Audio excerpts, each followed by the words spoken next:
La violencia no detendrá el proyecto de nación que se construye en México, asegura el presidente Enrique Peña Nieto. El gobierno de la República está firme y decidido a seguir trabajando por un proyecto de nación que genere bienestar para más mexicanos. No nos vamos a detener. El PRD presenta un protocolo para blindar a los candidatos de su partido. No se tolerará ninguna conducta delictiva de las personas expuestas políticamente del partido.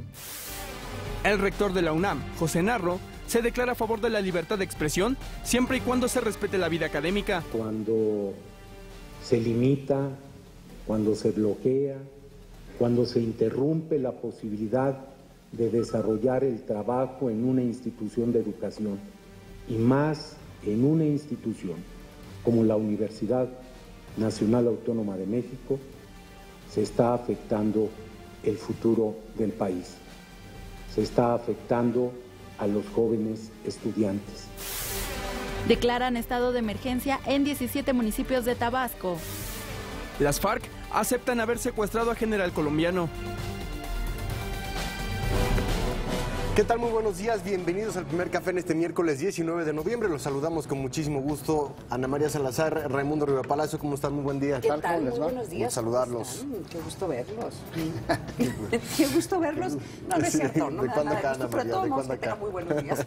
Muy buenos días en esta mañana de una noche que terminó de manera verdaderamente intensa, interesante, que está pues dominando de una manera pues muy notoria todos los medios de comunicación en México con una serie de declaraciones y de hechos muy importantes que se dieron ya ayer a lo largo del día y que están perfectamente reflejados en el PAI informativo que nos proporciona la agencia Intelite, donde creo que no tiene desperdicio este PAI informativo, porque es realmente lo más importante que me parece sucedió ayer en este país y que tiene una multiplicidad de vertientes y de temas donde no todos están conectados entre sí, pero al mismo tiempo todos están conectados entre sí, y voy a explicar un poco más adelante sobre esto. El primer tema del PAI informativo de la agencia Intelligence, 33% de los impactos, es primero, que lo vimos un poco en el adelanto, el presidente de la República en un discurso en el Estado de México, que nosotros aquí lo vamos a dividir en dos partes porque son muy interesantes las dos partes, dice sobre la casa tan mencionada de su esposa Angélica Rivera, dice, ella es la que va a explicar personalmente a la opinión pública cómo y de qué manera, cómo la compró y cómo la construyó.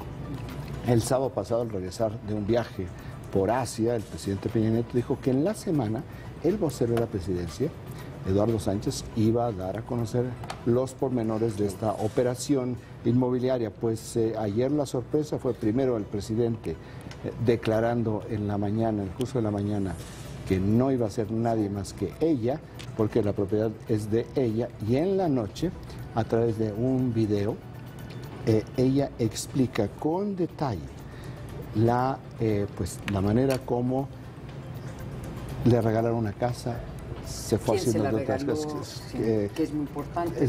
Televisa dice con quien he trabajado durante ya no recuerdo, tantos años haciendo muchos programas de televisión, en una larga carrera que ella inclusive mencionó desde cuántos, 25 años, desde los cuántos años comenzó ella su carrera, y dice es un dinero ganado legítimamente con mi trabajo, y se dio de esta manera, da a conocer una serie de documentación y dice, pero reconociendo que ha dañado todo este episodio de su familia, que la pone en venta. Sí. Entonces pone en venta la llamada Casa Blanca y también hace lo que le llaman, lo que se conoce en otros países como una defensa preventiva o un golpe preventivo, que sería más bien, cuando dice, por cierto, para aquellos que quieran seguirle averiguando, tengo otras dos propiedades que tienen tantos años, 2007 una casa en la Herradura que la construyó la compró para su madre, y una propiedad,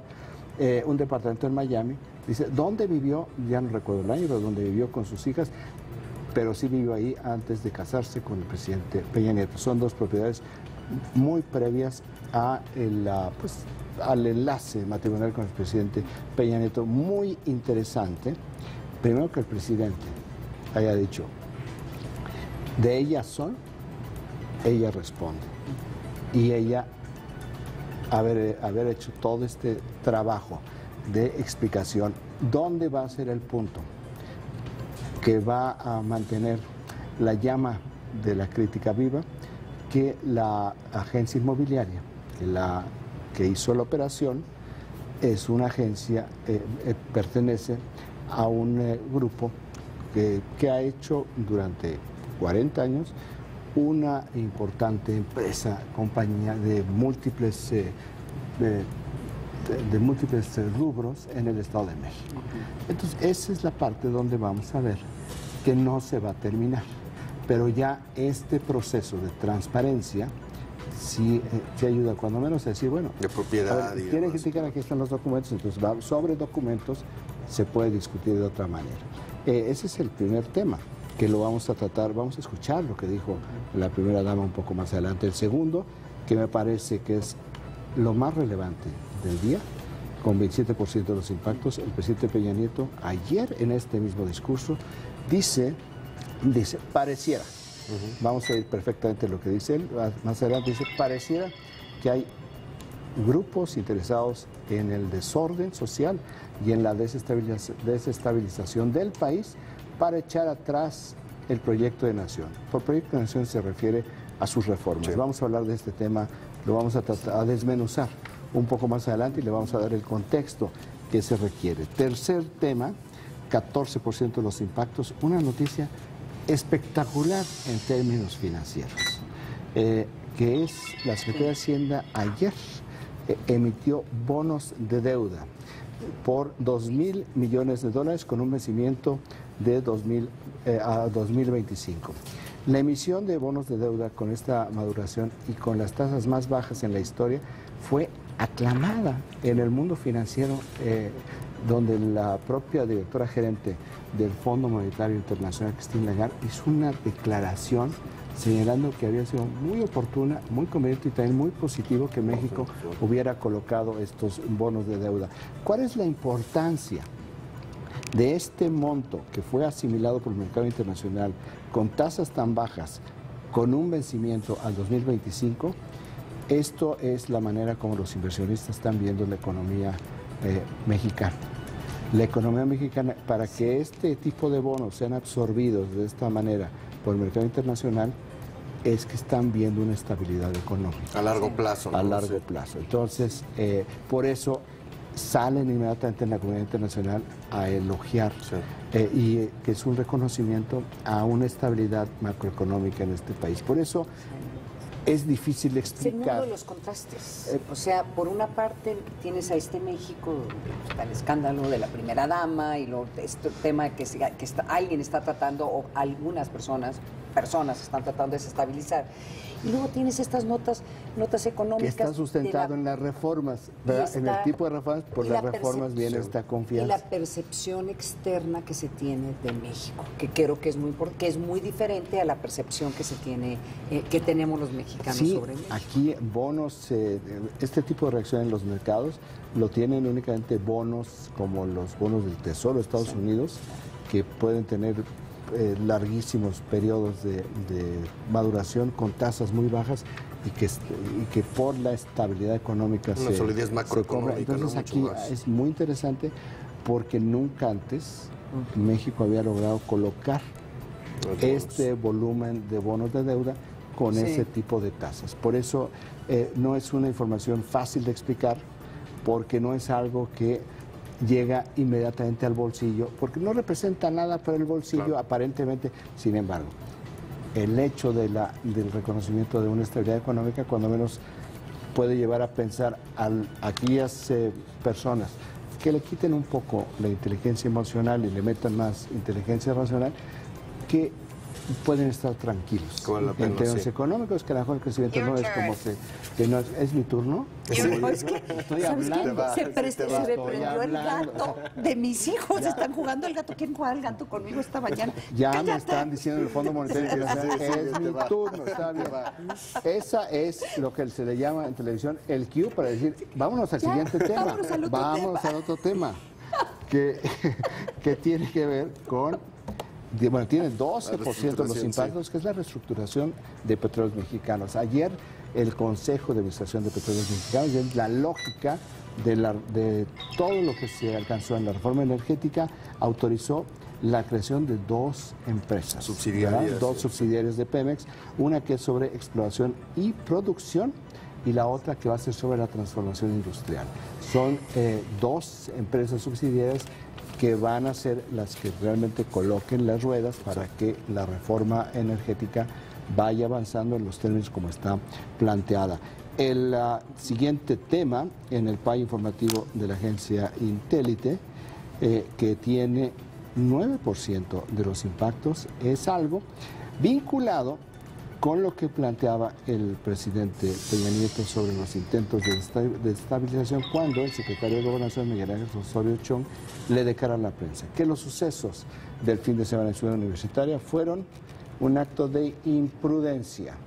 ¿A quién le dice el secretario de Gobernación que es imprudente? Al gobernador del Distrito Federal. Sí. No me meto más en esto porque vamos a hablar sobre este tema un poco más adelante. Y el último tema, con 5% de los impactos, es la respuesta, ya la secuela del presidente del PRD, Carlos Navarrete, a la petición de renuncia que le hizo el ingeniero Cárdenas. Y Carlos Navarrete tiene una frase maravillosa que dice, bueno, no me entregaron un partido, me entregaron un cartucho de dinamita, ¿verdad? Sí. Entonces, ya imagino yo la figura, la caricatura, ¿verdad? Recibiendo el partido con este cartucho de dinamita a punto de explotar.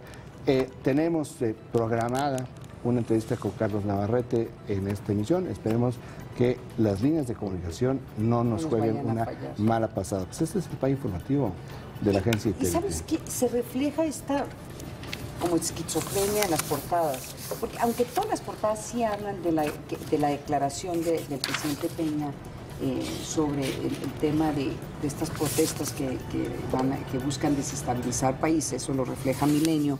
Lo que es interesante es cómo en algunos sí se refleja en las portadas los comentarios de la primera dama y en otros dos. Entonces, y con muchos extremos. Por ejemplo, La Razón tiene en la portada Angélica Rivera prueba compra legal de la casa y la pone en venta. O sea, como ya diciendo, ya está exonerada, ¿no? Sí. Caso cerrado.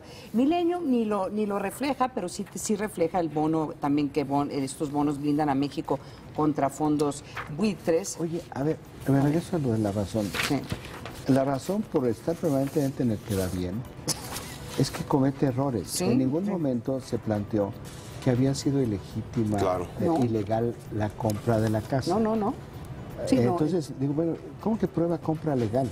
No prueba nada. Eso nunca fue el tema. No, explica cómo fue la adquisición. Sí. Entonces, bueno, no voy a decir tú cómo calificabas hace rato a La Razón, porque escatológicamente eso es imposible, pero y nos sacan del aire. Pero qué necesidad de todo el tiempo quieres tú estar de tamborilero y me llegas a este tipo de errores, porque este tipo de situación, para quien no entiende, para quien no se ha metido al detalle, dice, entonces era ilegal. Por lo tanto, no me importa lo que diga porque debe ser una compra ilegal y no es el caso. Sí. Nunca fue el tema, claro. No fue, era un problema de falta de transparencia, que es lo que se dio ayer. Sí. Habrá otro tipo de críticas, perfecto, pero no fue una acción ilegal. Creo que esto es muy importante porque es lo que hemos estado viniendo señalando, es que las titulares a veces te llevan por caminos absolutamente distintos de lo que dicen sus propias informaciones. Claro. No, y de hecho, si ves cómo lo refleja el Universal Excelsior, toman frases de ella para poder, que me pareció que fue que es mucho más interesante y mucho más impactante. Excelsior toma la frase "la casa de la loma se inventa", o sea, el hecho de que lo van a vender, y el Universal toma el comentario que dice "no tengo nada que esconder", una foto de ella. Yo creo que eso habla mucho más y es mucho más contundente. ¿Sí? Fíjate, Milenio dice, informa Angélica Rivera, monto y origen de la casa, va a vender los derechos. Es que eso es lo que sucedió. Entonces, y luego, claro, en muchas de las portadas tienen la foto de Miguel Ángel Mancera, que reaparece el día de ayer públicamente, que es increíble. Son muy pocas personas que tienen esa capacidad de poder regresar a trabajar en 2 semanas después de una cirugía a corazón abierto. Por favor, Miguel Ángel, cuídate. Es de veras, es extraordinario, ¿eh? Sí. Superman. Oye, y qué bueno que mientras estaba él en la convalecencia, cambió desastre, ¿eh? O sea, qué bueno, o sea, ya cuando él se ve bien. Sí. No caben los trajes, ¿no? Sí, claro. Qué bueno. Oye, ¿te das cuenta? La víbora aquí que está criticando la forma en que se viste Miguel Ángel Mancera esta mañana. No, lo estoy elogiando. Digo, qué bueno que ya se quitó esas cosas raras que usaba. Pero ¿sabes qué? Velo, es que ahora sí parece un jefe de gobierno. Sí, claro, ¿no? porque antes quedaba... No, y traía todo el tiempo trajes grises y corbatas como deslavadas. ¿Qué le pasa? Porque para hacer hay que parecer.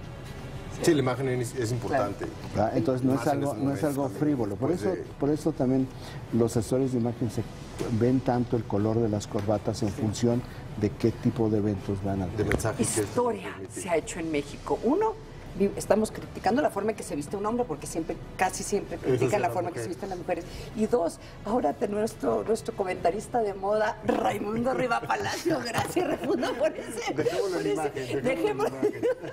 Sí, estoy a punto de ser contratado por Pérez Hilton en su blog de Hollywood. La crítica política de... You look so pretty today.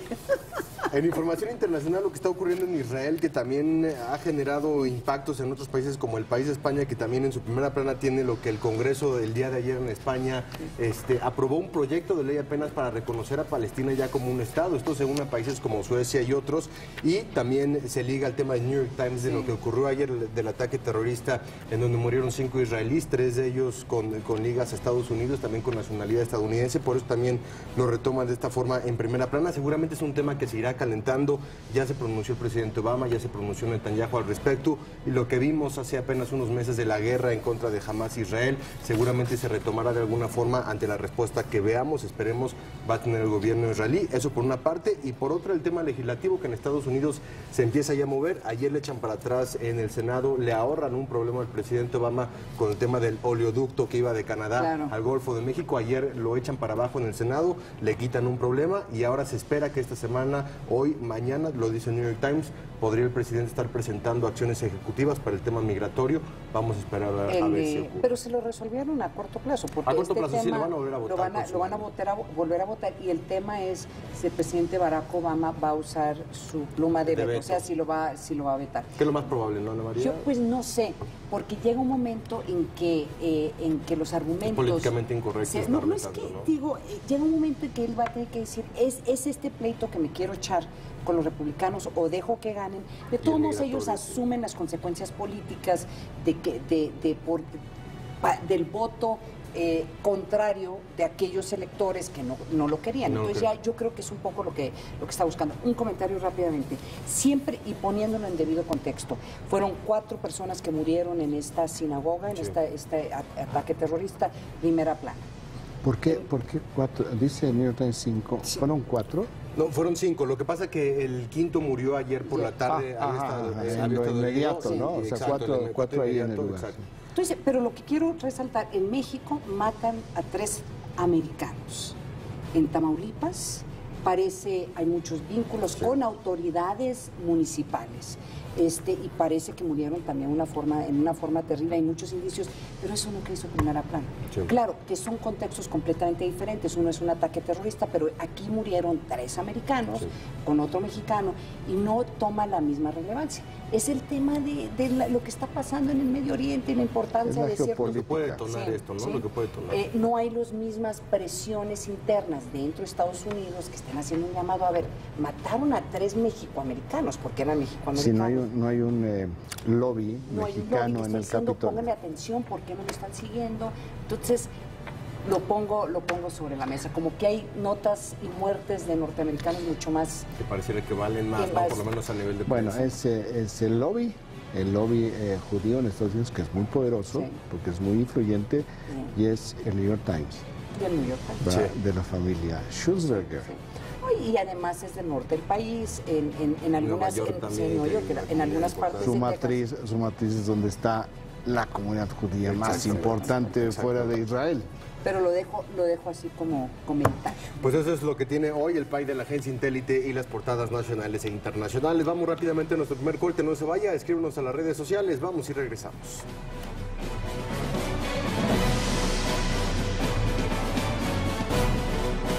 El gobernador de Veracruz es respetuoso de la autonomía de los poderes públicos. Así le señaló el mandatario local, Javier Duarte de Ochoa, durante el cuarto informe de labores del magistrado presidente del Tribunal Superior de Justicia en el Estado, Alberto Sosa Hernández. Duarte de Ochoa reconoció el trabajo, compromiso social y la vocación de servicio de Sosa Hernández.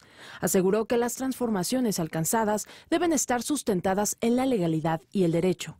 En este evento, el gobernador de Veracruz comentó que los Juegos Centroamericanos y del Caribe, que se realizan en el estado, impulsarán el turismo, las inversiones y la generación de empleos en la entidad.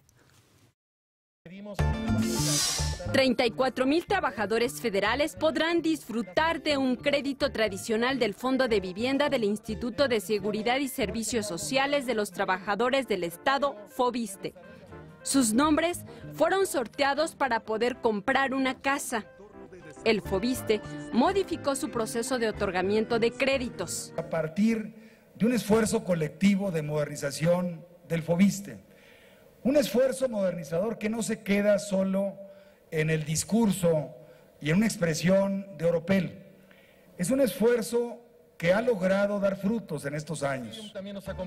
También se aumentó el monto de los créditos de 540,000 a 600,000. En breve habremos de dar a conocer la portabilidad de las cuentas de Infonavit a FOVISSSTE o viceversa. El trabajador que duró 10 años en el gobierno federal y actualmente labora en la iniciativa privada podrá migrar su subcuenta de vivienda ahora al Infonavit para potenciar su capacidad de crédito. Usted puede consultar si su nombre salió en el sorteo en la página www.foviste.gov.mx en el apartado de créditos tradicionales. De ser así, tiene 30 días para iniciar su trámite. Proyecto 40.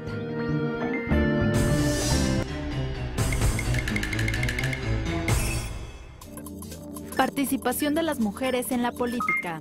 En 2013, 8 mujeres eran jefas de Estado y 14 eran jefas de gobierno.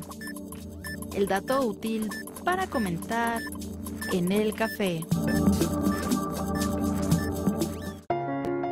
No solo con golpes, quedas marcada.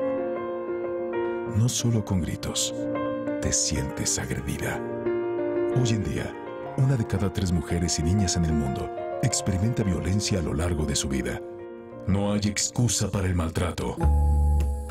A una mujer no se le toca ni con el pétalo de una rosa. En Proyecto 40, estamos en contra de la violencia a las mujeres.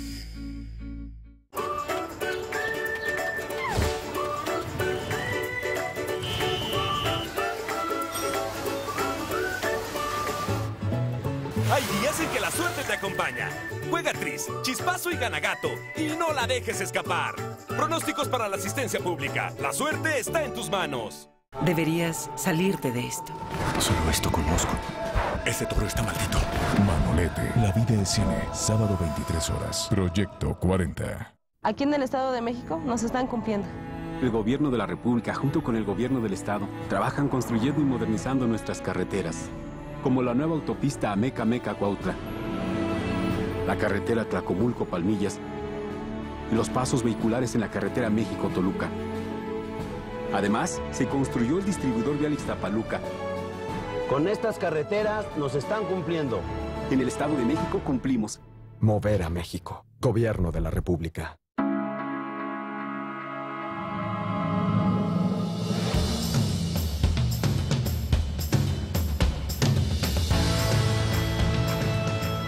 Su nombre está escrito con letras de oro, pero su historia se escribió con lágrimas, esfuerzo y pasión.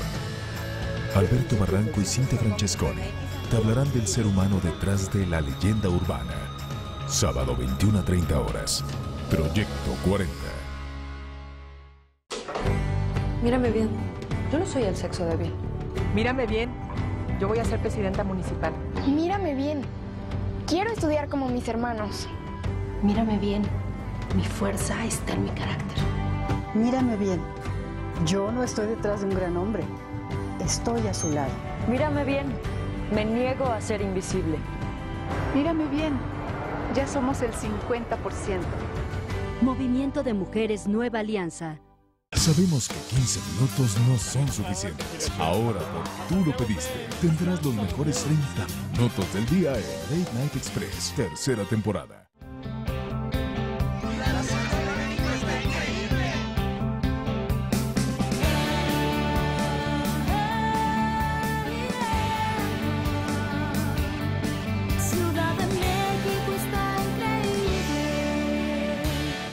México. visitmexico.com. ¿Sabes cómo se da el robo de litros en las gasolineras? Próxima semana, investigación especial a través de Informativos 40. Robo, litro por litro.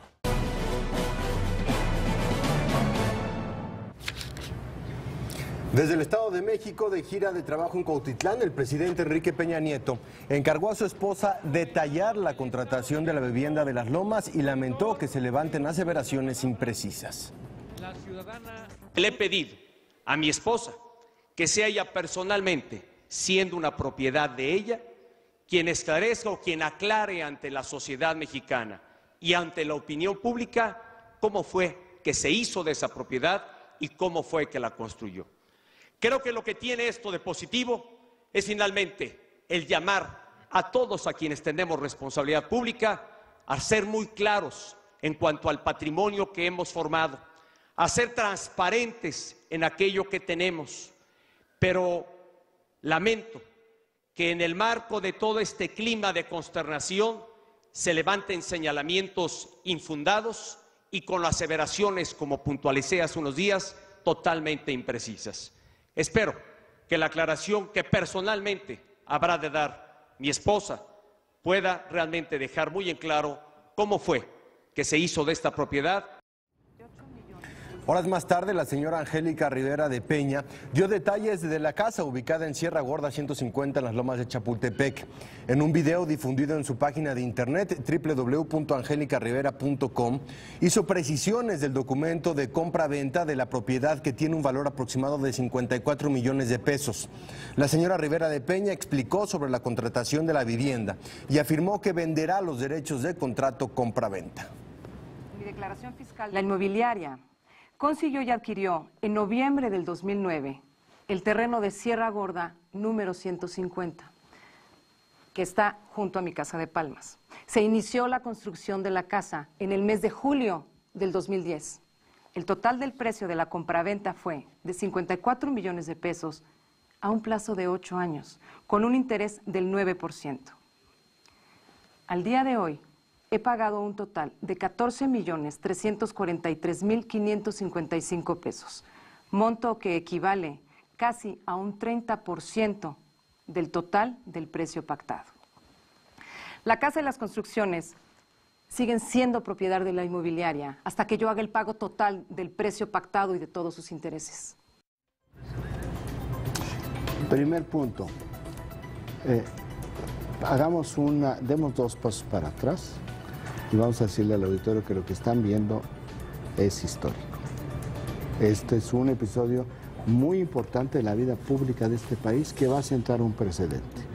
Porque aquí vemos toda una revelación a través de un grupo de periodistas financiados con un proyecto periodístico de investigación financiado en Estados Unidos que genera este tipo de revelación. Eso es muy importante que lo aclares, porque aquí todo se percibe que viene de un grupo en particular, ¿no? Hubo un grupo de periodistas detrás de esto. Es un gran trabajo de investigación de un grupo de periodistas en 2 organizaciones que trabajan periodismo de investigación, para los cuales hay financiamiento privado, y el financiamiento privado para este y para otros muchos temas producen este tipo de trabajo. Entonces se genera con financiamiento internacional. Sí. ¿Verdad? Es un financiamiento internacional que permite tener los recursos para dedicarle a un trabajo de investigación. Ahora, pero Raimundo, que no entren con las teorías de la conspiración. No. Yo creo que eso es muy importante, porque estos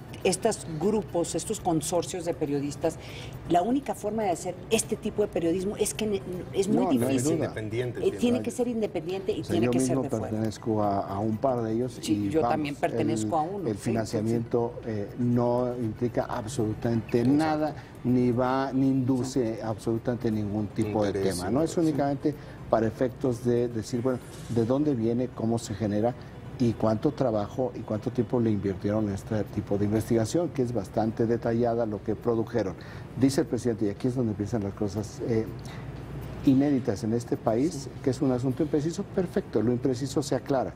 Pero vemos al presidente de la República, quien el sábado pasado había dicho que el vocero de la presidencia, Eduardo Sánchez, iba a explicar esta semana. El vocero de la presidencia este lunes explicó de una manera muy fragmentada, porque como dice la señora Rivera, bueno, pues la propiedad es de ella y él, porque no lo vimos en esta parte, pero ella comienza agradeciendo a Eduardo Sánchez que sin tener tantos detalles ni todos los matices de esta operación inmobiliaria haya salido a dar la cara por ella. Entonces este es un gesto de agradecimiento para alguien que, cumpliendo con su trabajo, pues tuvo que salir a dar la cara y aguantar, ¿verdad? Entonces, primero el presidente dice, no va a ser el vocero de la presidencia, no es un asunto de gobierno, es un asunto privado porque es su propiedad.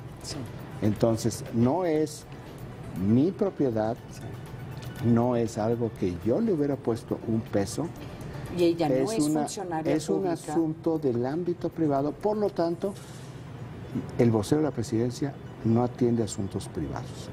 El vocero de la presidencia atiende asuntos del gobierno y de la presidencia, por lo tanto, ella va a tener que responder. Primer punto, se ve muy molesto el presidente, pero eso es muy subjetivo. El hecho concreto es que lo deja en el ámbito privado, que son estos matices que no se alcanzan a ver. Y vemos a ella con lo que es digamos, el fondo. El fondo en el cual ella graba este mensaje no es un fondo de oficina, no es un fondo oficial, que te diga de oficial institucional, es un fondo pues que puede ser en la sala de cualquier casa, ¿verdad?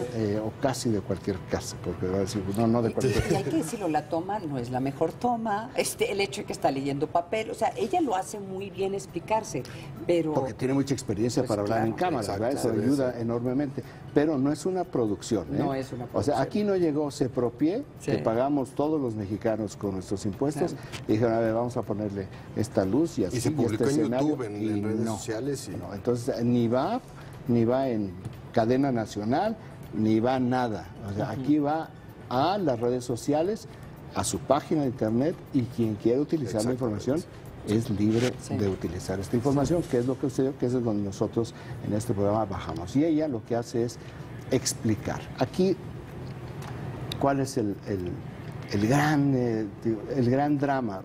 Y digo drama porque al final yo pienso, una casa, ella tiene una casa y vio una posibilidad, se estuvo imaginando pues la casa de sus sueños. Sí, claro. Porque estuvo adquiriendo propiedades y estuvo haciendo todo lo que ella explica, y ahora por un problema de percepción por transparencia, por un asunto de transparencia, tiene que ponerla a la venta para hacer lo que se le llama recortar las pérdidas. ¿Y sabes qué? ¿No? Entonces, recortar las pérdidas quiere decir, ya perdiste la pierna, ya se te subió la gangrena hasta la rodilla, te tienes que cortar la pierna y tienes que recortar todo para evitar que te siga subiendo por el cuerpo. Esto es lo que sucedió. Ella, aquí es un asunto de qué es vida pública y qué es vida privada. Y de declaración patrimonial. Efectivamente, ella es una ciudadana privada, ella no es servidora pública.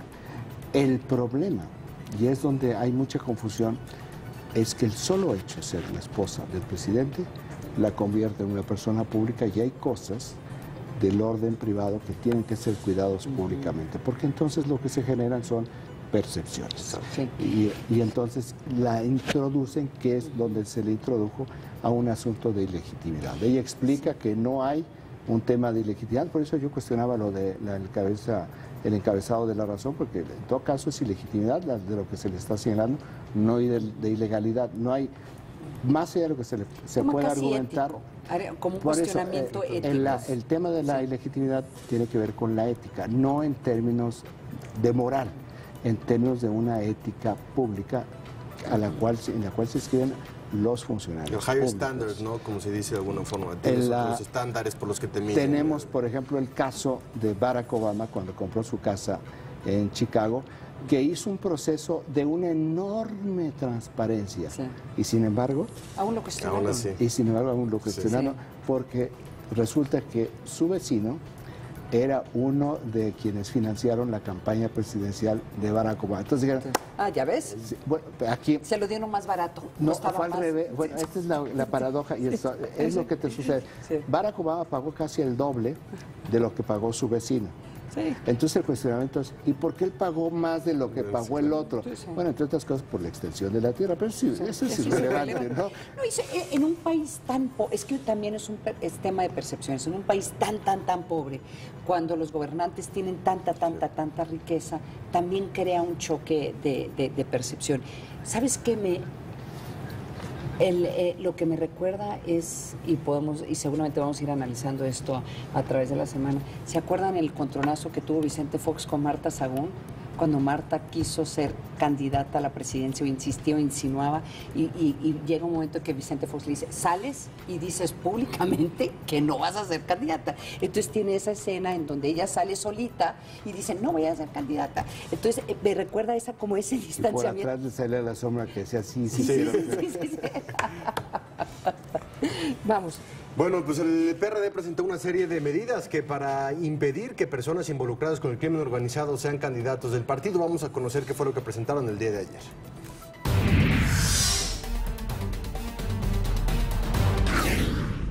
El Partido de la Revolución Democrática anunció un protocolo interno para evitar que candidatos del PRD estén coludidos con el crimen organizado.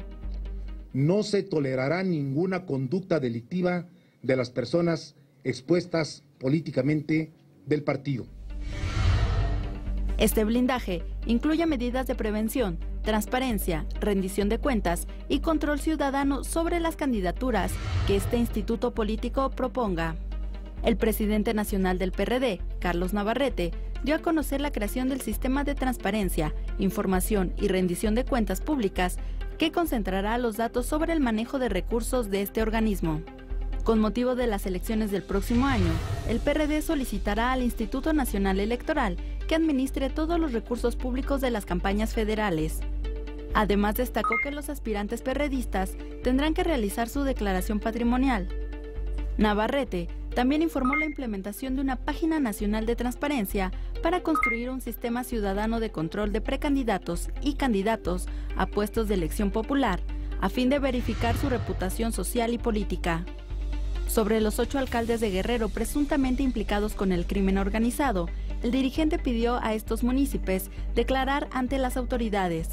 Que se presenten de inmediato a declarar y entreguen toda la información para facilitar la investigación. De igual manera, los alcaldes de otros estados de la República que se encuentren en la misma situación deberán presentarse de inmediato también. El líder perredista aseveró que si los funcionarios relacionados con grupos delictivos se niegan a comparecer ante las autoridades correspondientes, el partido iniciará un procedimiento para suspenderles sus derechos partidarios. Regresamos con nuestros analistas a la mesa de El Primer Café. Y de hecho tenemos en la línea a Carlos Navarrete. Carlos, bienvenido al programa. ¿Qué tal? Muy buenos días, qué gusto saludarlos a todos. Oye, Carlos, muchas preguntas sobre las declaraciones de ayer. Empecemos con el protocolo que acabas de anunciar para la selección de candidatos y la forma en que el PRD va a responder ante denuncias. de actividades ilícitas por parte de gobernantes del PRD. Yo creo que parte del problema, Carlos, es que ya tenemos un caso extraordinario en donde simple y llanamente no funcionaron ninguna de las líneas que podría... que debería de haber usado el PRD. Hubo ya denuncias en contra del exalcalde de Iguala. Se le acusa al exalcalde de Iguala de matar a perredistas y nada funcionó. Entonces, aquí la interrogante son dos. ¿Qué otros protocolos van a tener que ya deberían de haber tenido? Y dos, ¿quién va a asumir las consecuencias de lo que pasó de Iguala y las personas que respaldaron a este personaje, a este presidente municipal? Bueno, primero hay que decir que justamente para eso es el protocolo anunciado ayer. No habíamos tomado medidas preventivas, hay que reconocerlo. Un grave error del PRD. No solamente de nuestro partido, por cierto. Los alcaldes vinculados con la delincuencia están en las filas del PRI, están en las filas del PAN, del Partido del Trabajo, del PRD, de varios partidos. Y esto tiene que aceptarse con toda su crudeza. Por eso hay que establecer mecanismos preventivos. ¿Pero hay cuáles? que establecer A ver, perdóname, Carlos, que te interrumpa, pero ¿cuáles son? Porque aquí ya cualquier persona que comete un acto delictivo o hay indicios, pues te vas con la PGR, te vas con las instancias penales, que fue lo que se trató de hacer en el caso de Iguala, que no funcionó. Entonces, un poco lo que estoy tratando de entender aquí es, danos más detalles de este protocolo que están anunciando ustedes. Bueno, primero, son dos cosas, Ana María. Primero, un control ciudadano sobre candidaturas del PRD. Necesitamos que la gente nos ayude cuando en un municipio se acercan 2 o 3 aspirantes a ser candidatos del partido, o a diputados, o a gobernadores, o a cualquier cargo de elección popular. Nosotros necesitamos abrir una página para que la gente del territorio, del lugar, que conoce a los personajes, nos pueda dar indicios, señales, puntos de referencia, información que nos diga, oigan, cuidado, aquí está alguien que quiere ser aspirante de su partido, pero según aquí se cuenta, hay estos y estos y estos elementos, que nos dé elementos para poder decir, investíguese antes de postularlo. Esta vigilancia ciudadana es fundamental. El partido necesita que la opinión de la gente para decirnos y advertirnos a tiempo de cualquier riesgo que se pueda tener. Segundo, si ya están en funciones, como algunos alcaldes de algunos municipios del país, y hay señalamientos de posibles actos irregulares o delictivos, requiere el partido no poner oídos sordos. Inmediatamente decirles, comparezcan ante la autoridad correspondiente, declaren lo correspondiente, informen, tienen derecho a la legítima defensa, y si no hay ningún elemento, queda saldado el problema. Pero si hay elementos y se abre averiguación previa, inmediatamente nosotros suspendemos derechos partidarios para que esos personajes vayan a comparecer ante la justicia sin ninguna protección partidaria de ninguna naturaleza. Pero aquí el problema no es que tengan protección partidaria, y tú lo sabes muy bien, Carlos, aquí es un tema que tienen inmunidad por ser gobernantes. Y lo que no se ha querido trabajar, y tu partido en particular ha tenido ese problema en donde han protegido en el pasado a personajes que están vinculados con crimen organizado, como olvidar este incidente en donde meten a la cajuela a un diputado perredista de Michoacán, lo meten en la cajuela para que entre al Congreso, para que pueda posesionarse y inmediatamente tener inmunidad. O sea, ustedes tienen un historial bastante complicado en el tema de las gentes que participan en su partido. ¿Sí me entiendes? Por eso es el cuestionamiento. Si van a depender más que nada de la información que da la población para poder identificar si tienen bienes mal habidos o vínculos complicados, a mí me da la impresión que no van a cambiar las cosas. Vamos a cambiar las cosas, Ana María, no hay duda. El protocolo anunciado ayer también tiene señalamientos y castigos para quien encubra, para que quien, conociendo la información dentro del PRD, no actúe. Se trata de corregir las cosas, Ana María. Se trata de dar un golpe de timón, se trata de no hacer las cosas como las hacíamos antes. Denuncia que se presente, señalamientos que haya, indicios que aparezcan, tienen que ser investigados. Y si hay elementos, actuar de inmediato, con los que pretenden ser candidatos o con los que ya están en los cargos. Por eso, el protocolo castiga y señala lo que ocurrirá con dirigentes, funcionarios, legisladores del PRD, que se hagan de la vista gorda, por decirlo así, o no denuncien a tiempo actividades de esta naturaleza. Se trata de que en el PRD todos estemos alerta y seamos responsables. Carlos, te saluda Raimundo Riva Palacio. Muy buenos días. Carlos, ayer el presidente de la República dijo que pareciera que hay grupos interesados en generar inestabilidad, desorden social con el objetivo de atacar, afectar, descarrilar su proyecto de nación. Un proyecto de nación que entendemos perfectamente se trata de las reformas que se aprobaron durante los 20 primeros meses de su administración, en las cuales el PRD jugó un papel bastante importante en este tipo de construcción de un nuevo andamiaje estructural mexicano. ¿Qué es lo que tú piensas sobre lo que declaró el presidente de la República? Y también, ¿en dónde ves, si lo ves, estos intentos de grupos interesados en desestabilizar al país? Primero, dos cosas de Raimundo al respecto.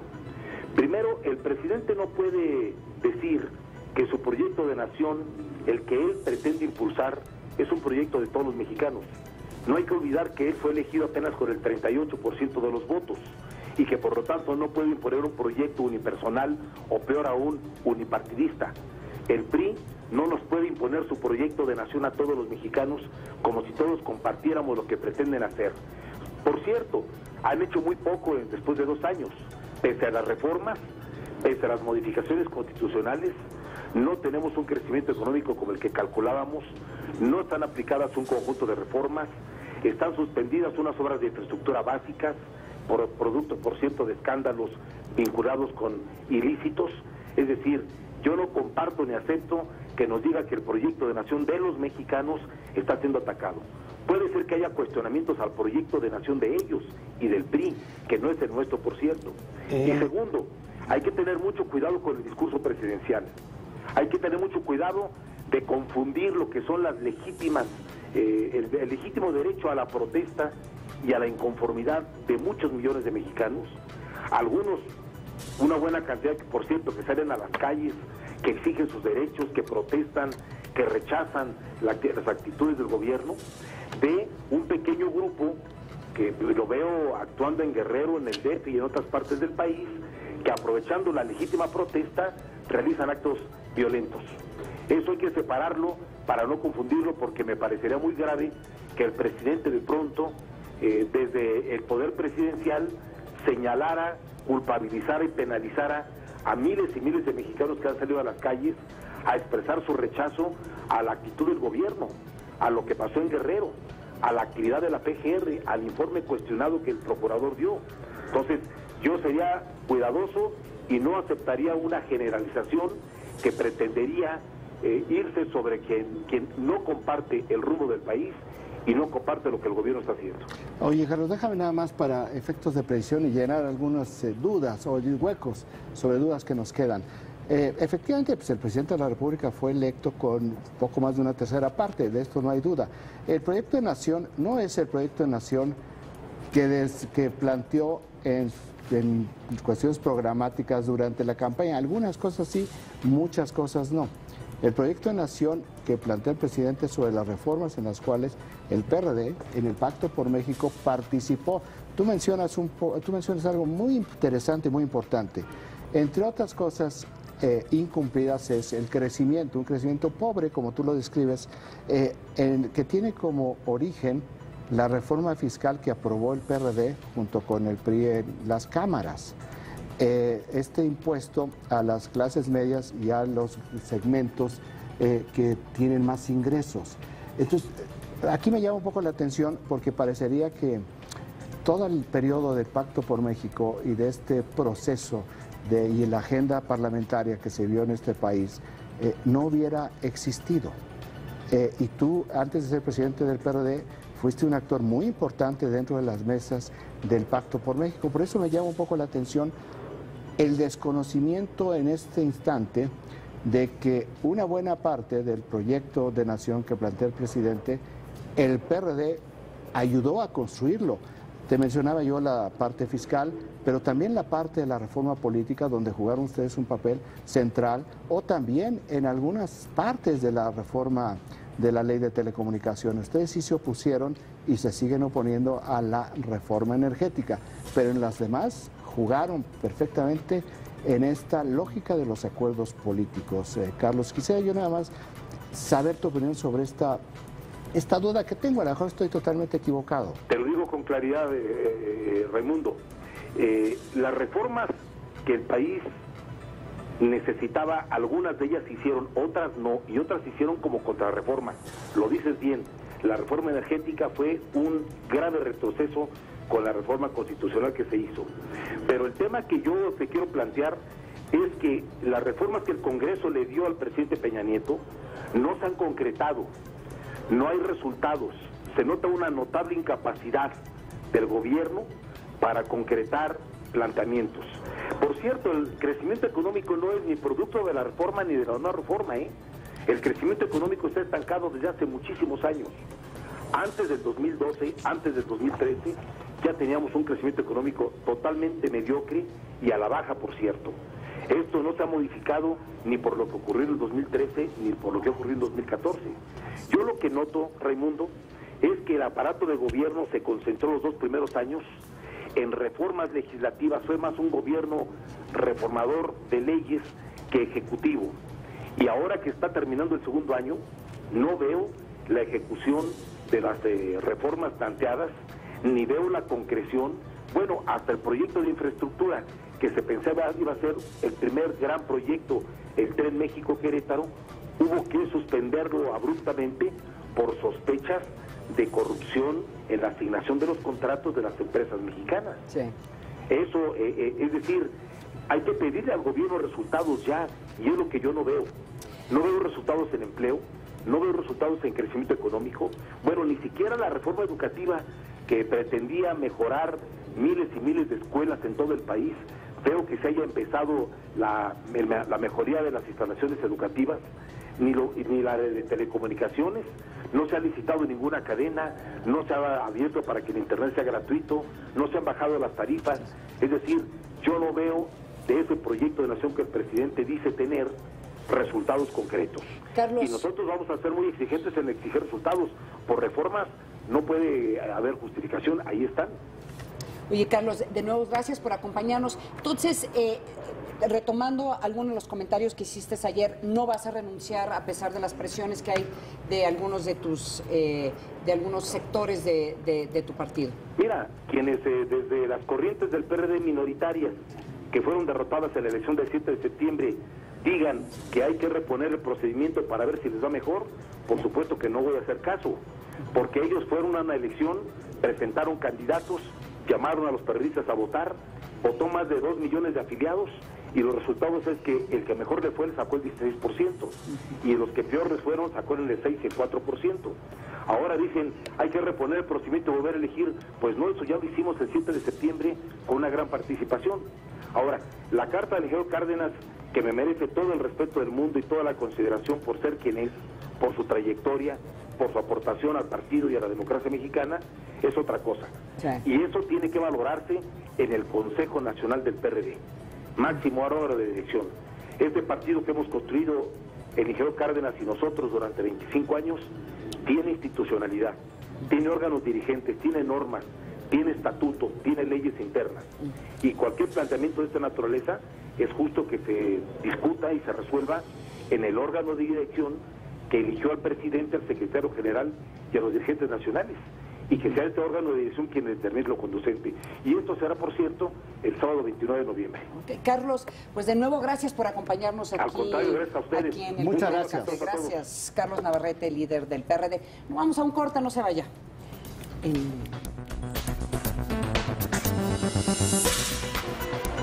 Oaxaca se consolida como destino turístico gracias a que tiene más inversión privada y más generación de empleos. Al cuarto año de la administración del gobernador Gabino Cue, se han generado más de 32,000 empleos, de los cuales más de 23,000 son permanentes y casi 9,000 eventuales. En la administración pasada se generaron 25,000 empleos. Al inicio del gobierno del señor Gabino Cue, él define que las secretarías debemos de tener planes estratégicos, prioritarios, ordinarios y ejes muy rectores en el trabajo. En el caso de turismo, 3 ejes: conectividad, promoción asertiva y desarrollo de productos turísticos. La ciudad de Oaxaca tenía 38% de ocupación y hoy podemos hablar de que el año anterior cerramos al 44%. Al terminar la administración habrá 500 habitaciones más en Oaxaca, lo cual implica una mayor oferta de habitaciones, pero vamos creciendo. En el caso de Huatulco, el año pasado se cerró al 51% histórico para esa plaza, y Puerto Escondido, que estaba muy hundido con cifras del 26% de ocupación, pues ha subido 7 u 8 puntos su ocupación. La conectividad ha sido clave para lograr cifras récord en el número de vuelos. Tras 18 días ausente por una intervención quirúrgica, el jefe de gobierno Miguel Ángel Mancera reapareció en un evento público.